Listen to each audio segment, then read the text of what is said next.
Okay, good afternoon, everyone. It's 1:30. I think we'll go ahead and get started at our December 13th PPRTA board meeting. And with that, I'll call us to order and confirm with Rick, we do have a quorum.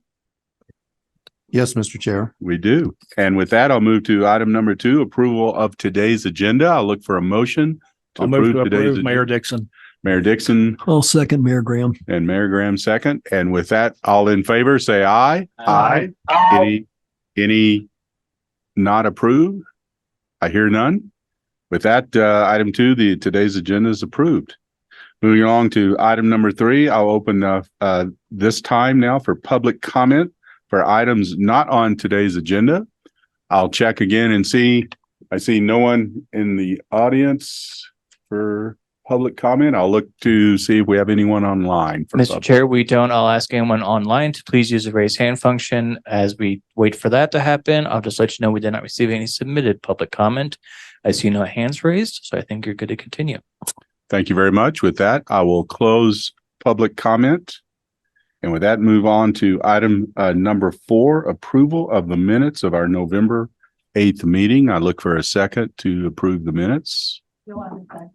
I have from board member Avila and looking for a second. Mayor Dixon. Mayor Dixon, yeah. And 2 for the second. Any discussion, any changes or comments on the November meeting minutes?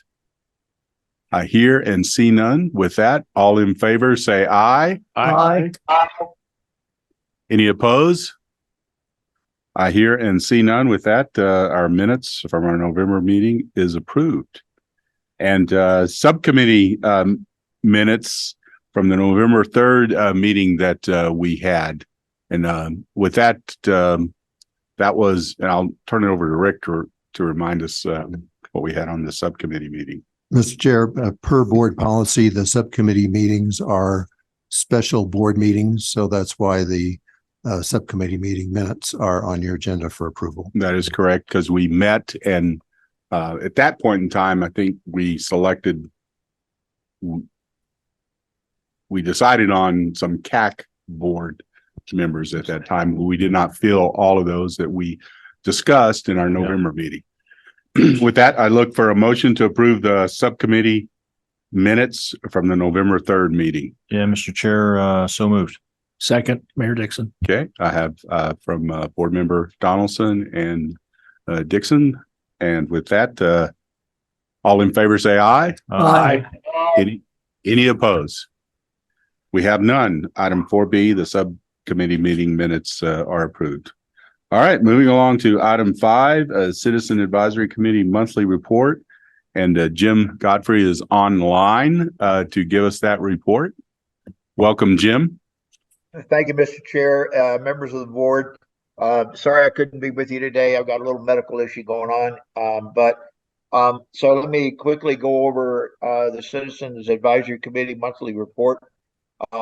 We had a budget presentation by Lisa, and there was a couple of revisions that she had to make due to Fountain not joining and some things, and she'll explain that. But basically, there were no contentious issues, and the CAC has a recommendation to approve the budget submission as presented to you today. The city of Colorado Springs had 7 contracts. We discussed all of those, had no issues at all. And likewise, the CAC recommends approval of those 7 contracts. The IGA between PPRTA and CDOT was postponed. If you remember correctly, we had looked at that pending approval and review by the 2 legal sides from Jennifer and from the city. And Jennifer had some comments and concerns and has passed those on to the city. So we postponed that to next month, seeing that it wasn't time sensitive. El Paso County had, it was a 2-step request. One was a line item transfer out of the Fountain Boulevard Security Whitefield Boulevard intersection project They're closing down that project. They've completed it and they no longer needed that money. So they made a request to line item transfer 250,000 from that project to the new Meridian Road project, which was short that amount of money. And so, where in the past we've sometimes done this in a two-step process, being that there was no controversy around moving the money off of a project that was closing down, we looked at it as one deal, and we approved. We made a recommendation to you to approve the line item transfer and that addition of that additional money to the new Meridian Road project.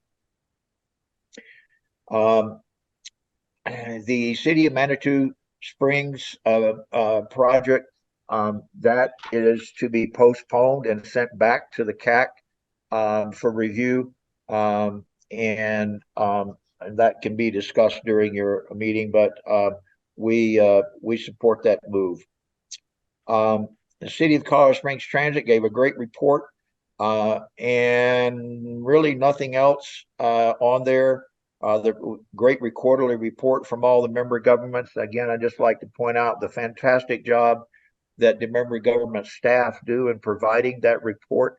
I think it informs the citizens on where we're spending their money, and it gives a great amount of detail and clarity to how we're spending the money, and it's a great report. I just thank all the member government staffs for the great job they did. And other than that, I don't think there was anything else to report on. Thank you very much, Jim. Very thorough report, and we'll, of course, be looking at the budget and the other contracts as well later. With that, I would ask for a motion to accept the Citizens Advisory Committee monthly report. I'll move to accept, Mayor Dixon. Mayor Dixon. And, I second. And we have Mayor Pro Tem Gardine. Mayor Pro Tem on the second. Any discussion? With that, I'll call for a vote. All in favor, say aye. Aye. Any opposed? We have none. With that, we accept the Citizens Advisory Committee monthly report. Moving on to items. Thank you, Jim. Item 6, the monthly financial reports. Turn it over to Lisa. Lisa Corey, Finance Manager for the PPRTA. The financials I'm reporting is for the month of October. We received $13,152,584, which is above our monthly budget by $419,360, which equates to about 3.3%. If we look at October of this year compared to October of last year, we received less by $107,461. And since we're through October, I just wanted to recap what this might look like, because we're getting really close to the same collection numbers as last year. There's not a real clear trend, but at this point, we've collected 1.8 million less this year than we did up to this point last year. So I would expect that we might close out the year around 154 million. That was it on that. Anyone have? Yeah, I think just as a reminder, our budget was 150 million. Right. So we're going to actually be over what we voted on our budget for last year. So even though we've had a couple of months been down, we're above our overall budget that we passed last year. Yep. Any discussions on that piece? Okay. Was there something else? Let's see. We go on, or we want to? That was it for the financial report. Okay, that's the monthly financial report. We're not voting on that. Now we'll move to the next item, the 2024 budget public hearing and approval of the budget. With that, I'll look for a motion to approve the 2024 budget. I move we approve the 2024 budget. John Graham. Thank you, Mayor. Yeah. Yeah, we'll do I'm taking the motion and the second, and then we'll go to the public.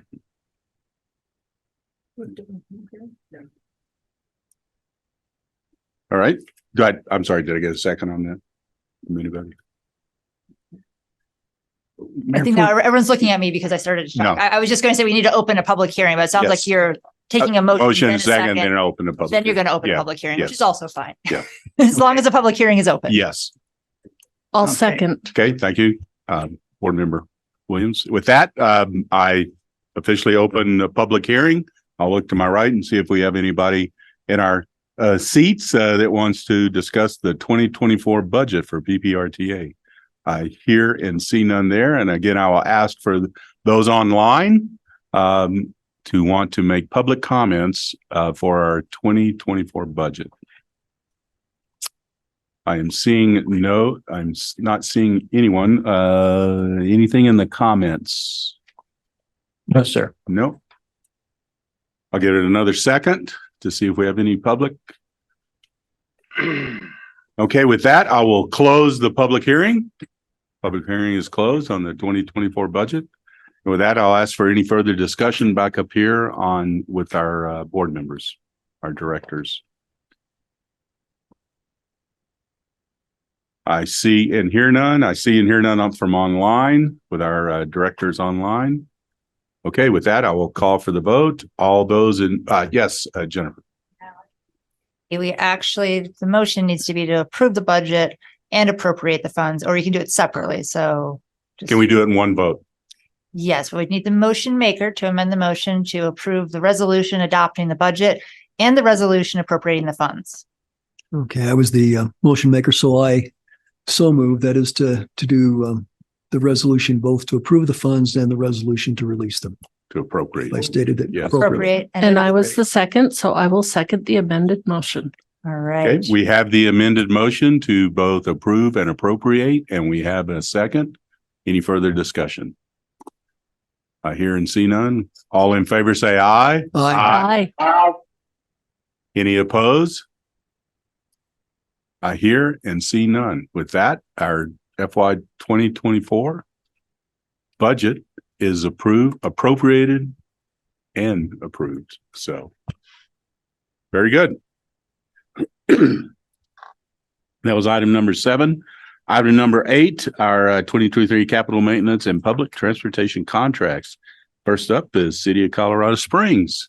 Welcome, Gail. Mr. Chair, thank you. Gail Sturdivant, Acting Public Works Director and City Engineer for the City of Colorado Springs. As Mr. Godfrey mentioned, the city has 7 contracts for your consideration today.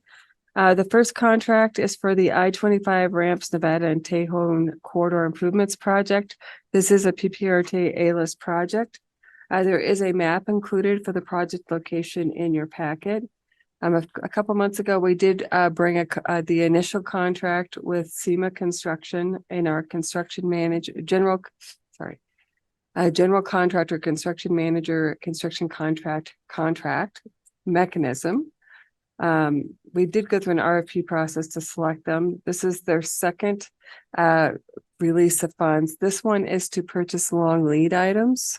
The long lead items in particular here are for signal poles and for a prefabricated pedestrian bridge. The amount for this change order is for $565,000. Second contract is for the Tut Boulevard Extension Project. This is also an A-list project. This is for a property acquisition. An exhibit showing where these property acquisitions are going to be needed are included in your packet. As you recall, I believe it was 2 months ago, we informed the board that the city was going to need to go through a possession and use and potentially eminent domain process to obtain the property to finish construction of this project. We are in that possession and use phase. We right now are asking for PPRTA's board approval for the appraised value, which is $580,000. And that will be held in escrow until a valuation panel determines the final valuation. So it's important to know that likely will not be the final valuation, but that is the minimum amount we must put in escrow to be able to continue with this property acquisition process. Contract number 3 is for bridge maintenance on call. We went through an RFP process to both pre-qualify construction contractors to provide bridge maintenance activities. And we also set the unit rates for any activities they could be assigned in 2024. We had 4 contractors that were selected underneath that process: TLM Constructors, Chanel Construction, Wildcat Construction, and Ability Design Build. Today, there's no dollar amounts. This is really just putting that base contract in place. We do anticipate issuing task orders underneath that contract in 2024. I will mention this is the first year of this contract. There would be 4 one-year option years that could be exercised should it be beneficial to the city. Contract number 5 is for the Water Street Bridge over Camp Creek replacement. There is a map of this location included in your package, and we're asking to use emergency bridge funds to fund this project. This is a project that's in a bridge that's in extremely poor condition. We were able to go and get a state grant, but that was only going to cover a portion of the construction costs. And then we would anticipate doing construction money from the city stormwater enterprise and Colorado Springs Utilities. But we do need to fund a portion or the local match portion of the construction. And then I'm using emergency bridge funds to finish the design activities. This is for a contract with Wilson and Company in the amount of $499,248.30. Contract number 5 is to add 4 consultants to our on-call consultant provider list. These consultants did do an RFP process. It was determined that it was in the city's best interest to add them to our on-call list. So this will be putting the base contract in place with David Evans and Associates, Empress Concepts, RS&H, and 3 Rocks Engineering. Because this is coming in the middle of our 5-year cycle as laid out by our procurement rules, this is their first year, but there's only going to be 1 option year available on their contracts. And we'll be going through the process again in 2024. I'm sorry, in 2025. My apologies. The city's 6th contract is for a regional pavement condition assessment. We work with through PPACG and other partners, typically either annually or biannually, to see who needs pavement condition assessment services. We went through an RFP process and we had 6 respondents. We are selecting Marker Geospatial. The total contract value is $387,370. Of that amount, $347,660 would be PPRTA maintenance dollars for the city. And then the remaining $39,710 would come from the City of Woodland Park, the city's Parks Department, and America's Mountain, that enterprise. And the city's 6th contract is for the Academy Boulevard, Fountain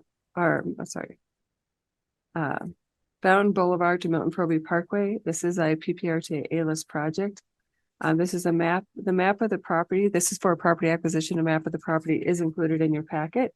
The appraised value for this property, it's going to consist of 11 different permanent and temporary easements, is valued or appraised at $104,800. That value has been accepted by the property owners. Underneath the city's real estate manual, any property acquisition over $100,000 does need to go to the city council. And it did pass on the consent agenda yesterday. So we're here for the last step to get PPRTA's approval to be able to expend the $104,800 for this property acquisition. And that is the overview of the city's 7 contracts for your consideration today, and I'm happy to answer questions. Thank you very much, Gail. And I'll look to see if there's any board members. Yes, Commissioner Gonzalez. Thank you. So I saw you mentioned the one that relates to eminent domain. Now, I do know there are friendly eminent domains where they're kind of in agreement for legal reasons. They do it this way. Would this be classified? This is a friendly one. Okay, thank you. We are in the final stages of possession and use, which Thank you. is voluntary. All right, Councilmember Donalds. I'm just ready to offer a motion of approval for the City of Colorado Springs capital maintenance and public transportation contracts if there's no other discussion. Thank you. So So we have a motion Second that. We have a second. With that, any further discussion on this? On the contracts for the city of Colorado Springs? I hear and see none. All in favor, say aye. Aye. Any opposed? I hear and see none. With that, city of Colorado Springs, contracts are approved. With that, moving along to item 8B, City of Colorado Springs, the IGA. Okay. Mr. Chair, we would like to defer this item to a future meeting. Correct. Got that. And we don't have to vote on that. I think we could just defer that. Is that correct? Yeah, I'm getting the head shake up and down. So we don't have to vote to actually postpone it to a future meeting. Anybody have any questions on that of why? Anybody? Nope. Okay. Moving along to item 8C, 8C, El Paso County capital projects, line item transfer. Good afternoon, Welcome. Josh Palmer, Welcome, County Josh. Engineer. We have one item to request approval today.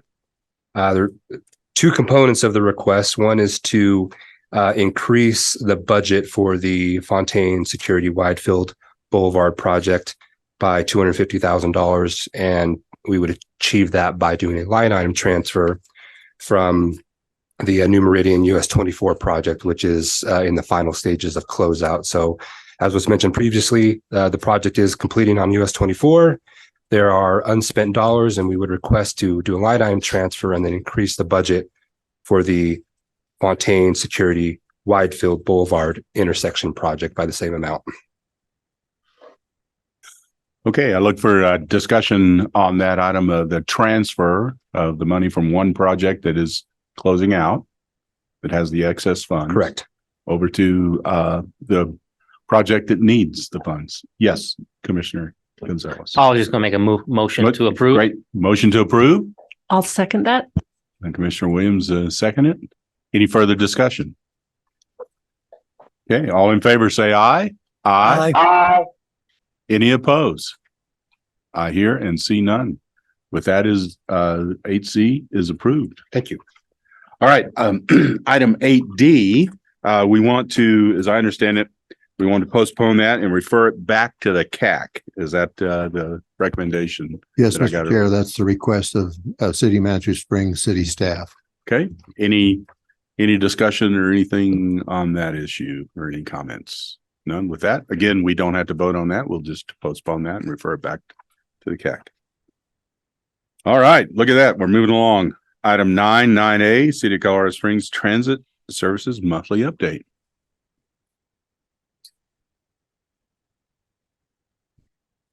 Good afternoon, Chair, members of the board, Line Rail Transit Services Division Manager, Colorado Springs. In your packet is our monthly report with October ridership information. I'm gonna jump to the year-to-date information. Year-to-date, we're looking at about 90% of ridership happening this year compared to 68% same time last year. This is partially contributing to the free summer months that we had with the campaign this summer. So we continue to see positive trend.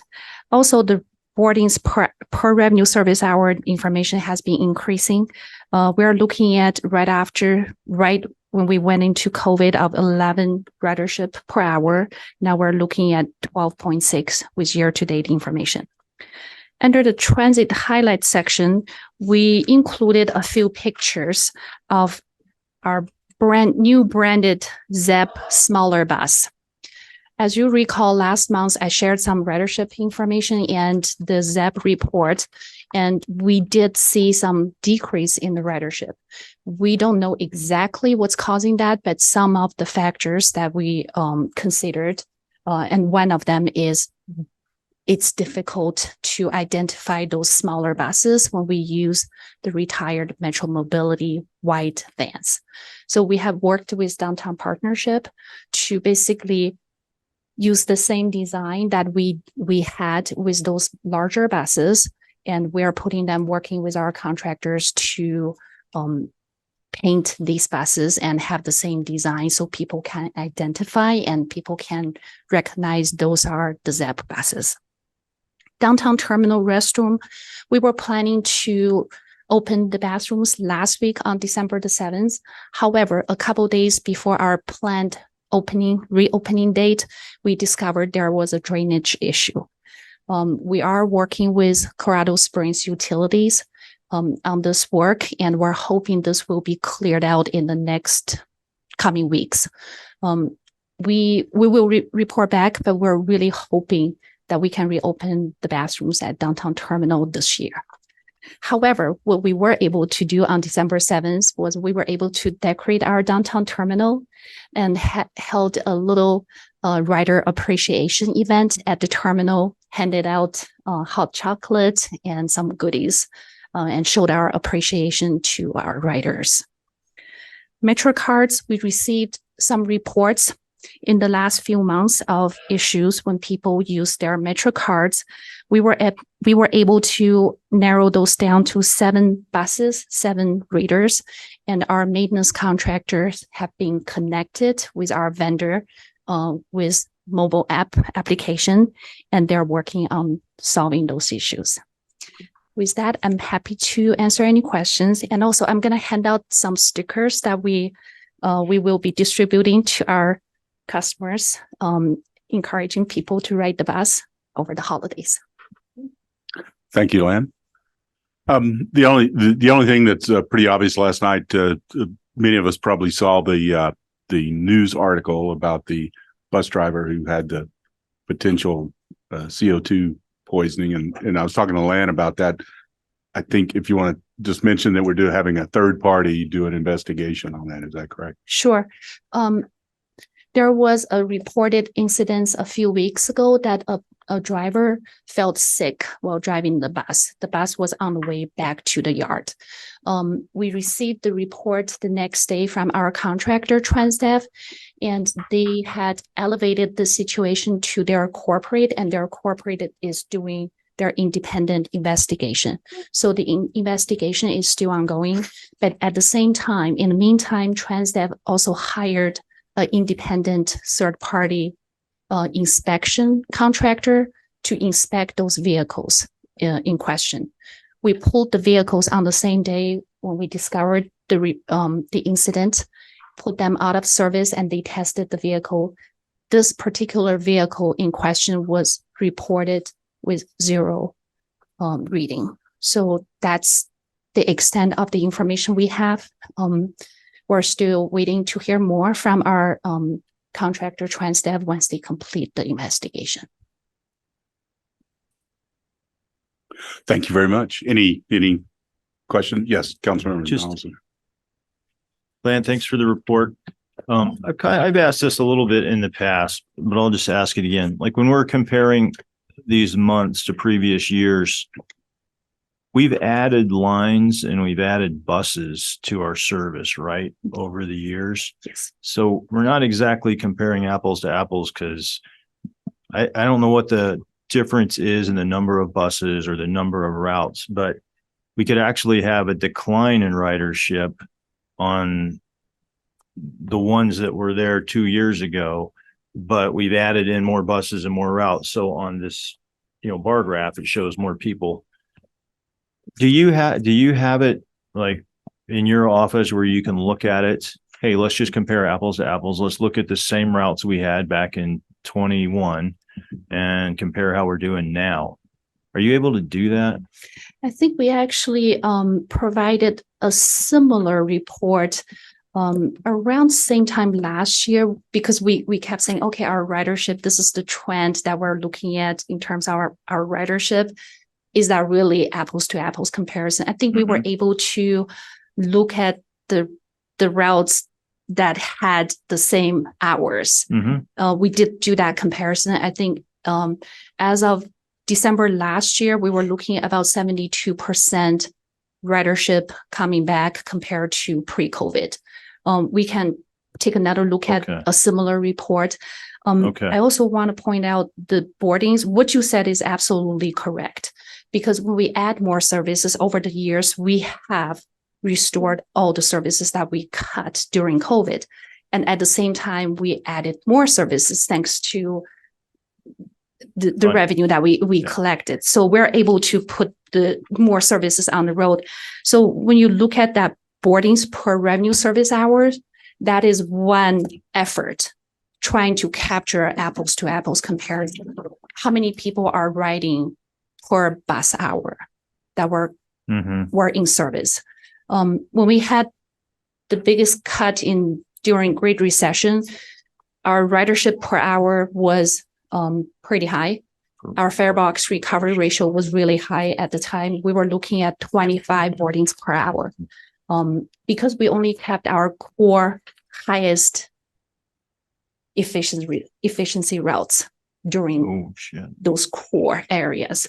Now we are adding more evening, weekend services to have a broader coverage during the day and also how many days of the year, but that efficiency does go down. So this little graph right here is probably the best one to look at Yes. to get at what I was asking. Yeah, kind of, yes, you're looking at ridership also, but like you said, we're putting more effort. What's the supply and demand? Yeah. What's the usage? So this is that's why we always say ridership is not the only measurement of transit. Okay. And so in 19, it was 16.7 boardings per ridership hour. Now it's 12.6. Correct. What's the projection? Do you have one like, hey, we'll be back to 16 in 1 year, 2 years, 3 years? Or do we not project it? We just put the service out there and that is actually a really good question. No, I cannot project that. However, with our transit plan that we're conducting now, that is one of the fundamental questions.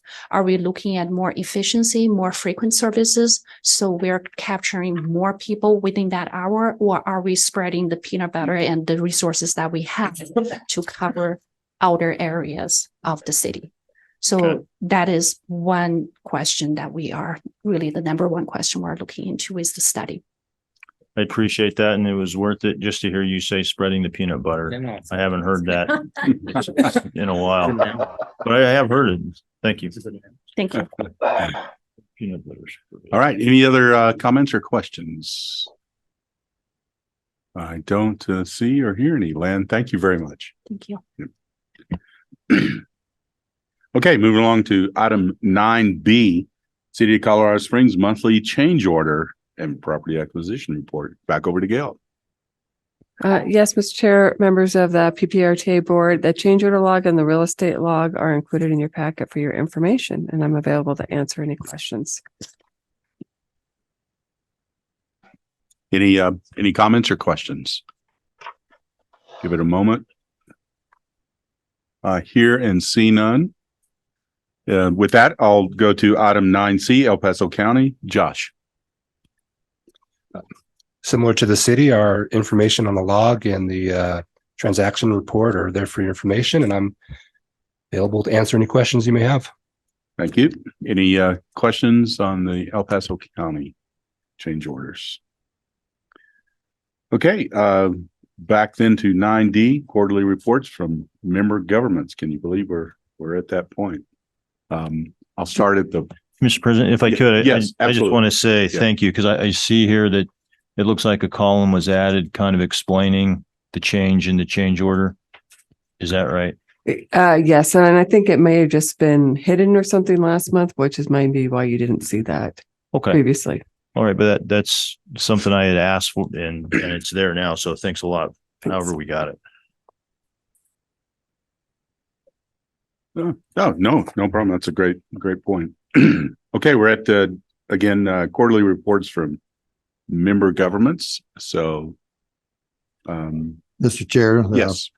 This is just an information item of the 6 member governments presenting through me the accomplishments, capital maintenance for the quarter number 3 of 2023. Be glad to take any questions. My only question would be, did you drive? How was the drive around? And was it during snow? I had to get out and scrape the snow off to make sure that there was some paving. So you put yourself at risk for this quarterly report. Is that what I'm hearing? Yes, Mayor. Pro Tem Did you Brady. wear your hard hat or what?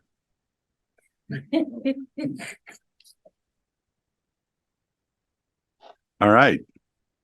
With that, we'll move to item 10, administrative actions and reports, and we'll see if Dan, legislative report. Do we have our Dan online? I am here. All right, sir. Welcome. And we're getting really close to legislation starting back up, but I'm sure there's all kinds of great stuff going on. Obviously, we had the special session and all the good and bad things that came out of that. So over to you, Dan. Yeah, thank you. I know a lot of you have heard this either from PPACG or whatever, so I'll kind of keep my comments brief.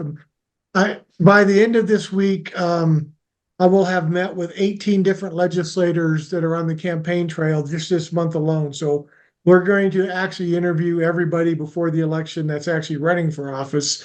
So I think that's been really interesting to me just to kind of get their input on that. And it's kind of a mixed bag. As you guys know, like you said, it's going to start up January 10th. I am one of the ones that expect it to be much like the special session.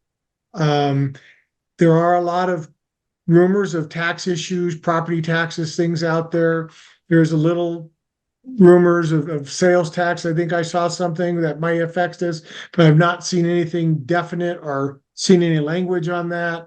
I do think the one thing that isn't a rumor that everybody and most people have heard me talk about this, it's a huge concern, I think, for every organization from cities to counties to businesses, everything is right now that the trial bar is pulling a bill title, allegedly, to take up all the liability caps and make no liability caps. And that's even for governmental agencies, whether it's the police, cities, counties, whatever, and taking that to the ballot. There is an organization, CPPA, and many other business organizations and some chambers that are already organizing and working on counter ballot initiatives, such as transparency of where the money goes from settlements to capping attorneys' fees. And hopefully it will be a game of chicken, which brings everybody to the table to negotiate down the road.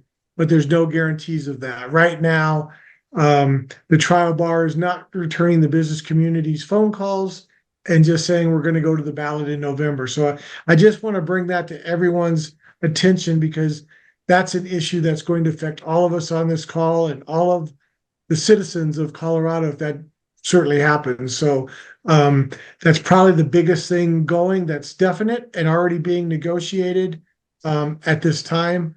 I do have some folks with seats on the CPPA board. I'm privy to those meetings, fortunately or unfortunately myself. So I will keep you guys informed as that progresses as we move forward throughout the session.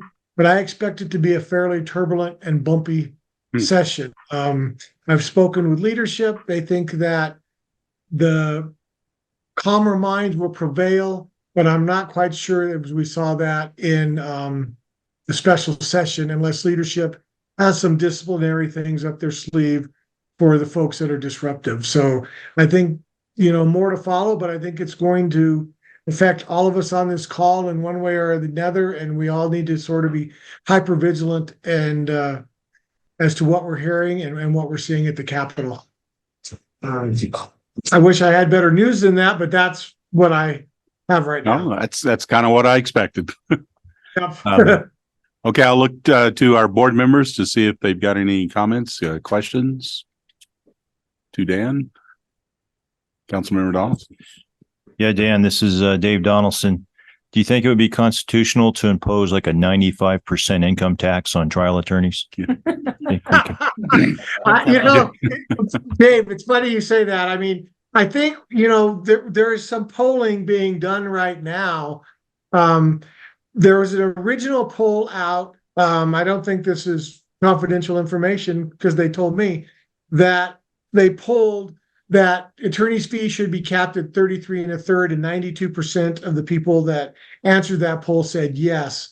My only concern on that is I don't know that's enough to make the trial attorneys blink to not go to the ballot with their ripping the liability caps off. So I think the big thing that the organizations that were fighting this, we need to find that pain point to bring them to the table on that. I mean, I just, that's going to be the I think where the rubber meets the road on that.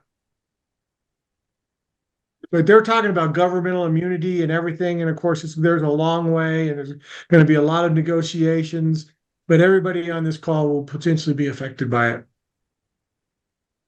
Oh, what fun. Yeah. All right. Any other concerns, comments, or questions? All right. With that said, it shows we have to actually approve the legislative report. Don't know why. I would hope so. Mr. Chair, that's only contingent in case something came up. Okay, good. So we don't. So we'll treat it as information. And again, thank you, Dan, and Merry Christmas out there. You bet. Happy holidays, everybody. Yep. With that, item 10B, reappointment of board members, and I'll turn that over to Jennifer. Mr. Chair, this is just Rick? an information item, a reminder that the board directors are appointed by your respective member governments on annual basis, the calendar year basis. So we've already received input from the city of Colorado Springs, but and I understand county might be January 9, the day before our meeting. It will absolutely be January 9, and we'll have, as soon as the resolution is signed, we'll have someone give you a call. Thank you very much. So yes, and as Jennifer Ivey has said repeatedly in years past, it needs to be in writing. So yes. So that's the reappointment of the board members for calendar 24. And then at the January meeting, the board will need to select its chair from the county directors and its vice chair from the city of Colorado Springs directors. So just FYI to do your campaigning. All right. With that, we'll move to item 11, PPRTA member announcements. I'll start at the far left end with the mayor. Nope. All right. Mayor Pro Tem. I have none this time. Thank you. Mayor. Nothing. Merry Christmas, everybody. Merry Christmas. Councilmember Donaldson. Just Merry Christmas. Yeah. Happy New Year. Commissioner Gonzalez. Merry Christmas. I'll go over to That's just Councilmember Avila. Happy holidays and see you next year. Yeah. Commissioner Williams. I am a bit concerned if Santa delivers my presents via bus, will I be able to call NORAD? No, I say NORAD. I don't know when I started saying that, NORAD. And see if he's made it to my house yet. And so, Andy, we need you to follow up on that. That was a big discussion this morning at Pikes Peak Area Council of Government. So, and online, Trustee Paul Belt. I have nothing. Merry Christmas. Merry Christmas. And was Commissioner Geithner online? I can't see if she was online. Do you have anything, Carrie?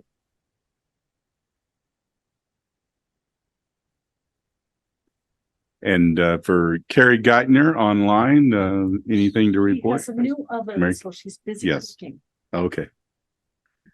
With that, yeah, I'll finish up with as Rick said. So this is my last full-blown meeting as chair of the board. In January, I will open the meeting, call to order, and then we'll vote on a new chair and a new vice chair, and I get to move out of the way. So very happy to do that. And with that, I too want to wish everyone a Merry Christmas, Happy Hanukkah, and Happy New Year, and we look forward to 2024. Any other comments, questions? Mr. Chair, this is Jim Godfrey. I had the same. Jim. Wish everyone a great holiday season, and sorry I couldn't be there. Be safe and have a great holiday. Thank you very much, Jim. Same to you and your family. I'll reach in the back. Nope. With that, I think we set a record. We are adjourned. 45 minutes.